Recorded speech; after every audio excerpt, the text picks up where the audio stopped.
ખેડૂતોને પણ રડવાનો વારો આવ્યો। ખેતરોમાં પૂરના પાણી ફરી વળતા ખેડૂતોની મહેનત એક ઝાટકી ધોવાઈ ગઈ। મહામૂલો પાક સ્વાહા થઈ જતા ખેડૂતોની આંખોમાં આંસુઓનું પૂર આવ્યું। રાતા પાણીએ રડવાનો વારો આવ્યો। નદી કાંઠેની જમીન હવે ખેતી લાયક નથી રહી। જમીનમાં નદીના પાણી ફરી વળતા આ ખેડૂતની આશા પર પાણી ફરી વળ્યું। જન્માષ્ટમીના તહેવાર બાદ 5 દિવસે સૌરાષ્ટ્ર કચ્છને ધમરોળ્યું ત્યારે જામનગર જિલ્લાના અનેક ગ્રામ્ય વિસ્તારના ખેડૂતોની હાલત દયનીય થઈ છે।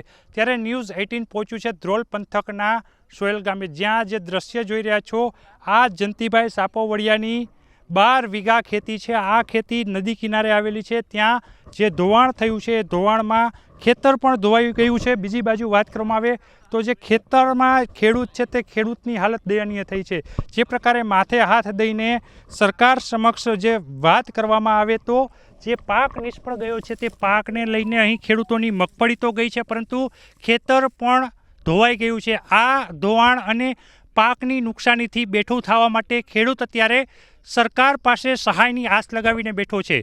અમારે ખેતર ધોવાઈ ગયું છે, 12-13 વીઘા હે જમીન, અમારા ભાગી અત્યારે ભાગી ગયા છે। અમારે કામ કરવું પડે છે, જેમ બને એમ ખાડાન ખબડાન થઈ ગયું છે બધું। જેમ બને એમ વહેલી સહાય આપો તો અમારે બીજું વાવેતર થાય। અત્યારે કાંઈ વવાય એવું નથી, હમું થાય એમ નથી। સરકાર જો કાંઈક અમારા હમું જોવે તો થાય, નકર કાંઈ થાય એવું નથી કે જેમ બને એમ વહેલું કરો તો આ થાય, નકર કાંઈ નહીં થાય। અમારે કેમ કરવું, અમે રહી કેવી રીતના? એક તો નાના માણસો છે અને કે ભેરું થાય એવું નથી, માન કરીને કૂચે મરી છી તો આ ધોવાઈ ગયું બધું। અમને જેમ બને એમ સહાય વહેલી આપો, બીજું કાંઈ નહીં, અમને સહાય દો, બીજું કાંઈ અમારે જોતું નથી। આ તો વયું ગયું, અમારે 500-600 મણ મગફળી થાય એમ હતા, અમારા ખેડૂત વયા ગયા બિચારા। તો હવે અમારે શું કરવું? જેમ બને એમ તમે સહાય આપો ને તો જ અમારે ભેરું થાય, નકર નહીં થાય, નકર અમારે શિયાળું પીતાય નથી થવાનું। અહીં અમારે 12-13 વીઘા જમીન હતી। એ જમીનમાં બધી મગફળીનું વાવેતર હતું। મગફળી તો બધી નદીના કારણે બધી પૂરમાં તણાઈ ગઈ, પણ હવે એ પાછું ખર્ચો ગયો, મગફળી ગઈ। હવે પાછું નવી સિઝન શિયાળુ સિઝન લેવાની કોઈ શક્ય નથી। આવડા મોટા જબરજસ્ત પાણા, જબરજસ્ત ખાડા, આ અમે કઈ રીતે પૂર્ણ કરી શકીએ? એટલે વહેલાસરે સરકારશ્રીને નમ્ર વિનંતી કે અમને કંઈક રોજગારી કરી શકીએ, અમે અમારી મહેનત ઊભી કરી શકીએ તેવી સહાય કરે તેવી નમ્ર વિનંતી। ખેડૂતોને પણ રડવાનો વારો આવ્યો। ખેતરોમાં પૂરના પાણી ફરી વળતા ખેડૂતોની મહેનત એક ઝાટકી ધોવાઈ ગઈ। મહામૂલો પાક સ્વાહા થઈ જતા ખેડૂતોની આંખોમાં આંસુઓનું પૂર આવ્યું। રાતા પાણીએ રડવાનો વારો આવ્યો। નદી કાંઠેની જમીન હવે ખેતી લાયક નથી રહી। જમીનમાં નદીના પાણી ફરી વળતા આ ખેડૂતની આશા પર પાણી ફરી વળ્યું।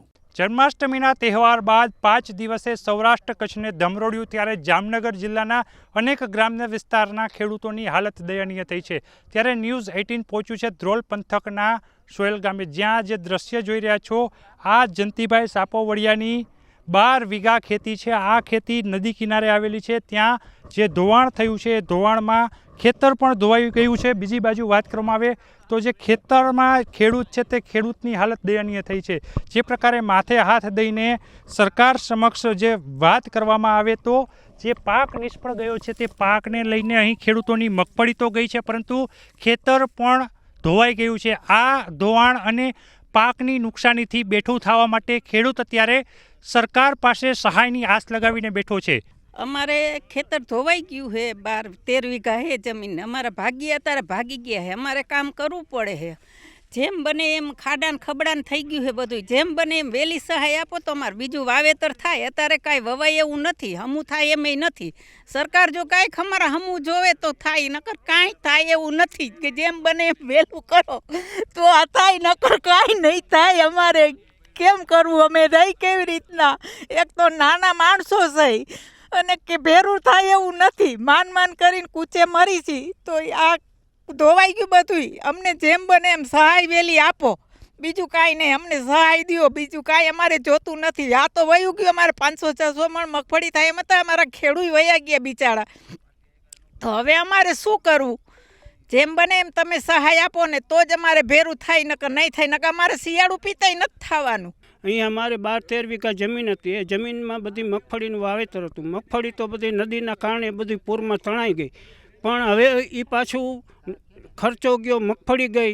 હવે પાછું નવી સિઝન શિયાળુ સિઝન લેવાની કોઈ શક્ય નથી. આવડા મોટા જબરજસ્ત પાણા, જબરજસ્ત ખાડા, આ અમે કઈ રીતે પૂર્ણ કરી શકીએ? એટલે વહેલાસરે સરકારશ્રીને નમ્ર વિનંતી કે અમને કંઈક રોજગારી કરી શકીએ, અમે અમારી મહેનત ઊભી કરી શકીએ તેવી સહાય કરે તેવી નમ્ર વિનંતી.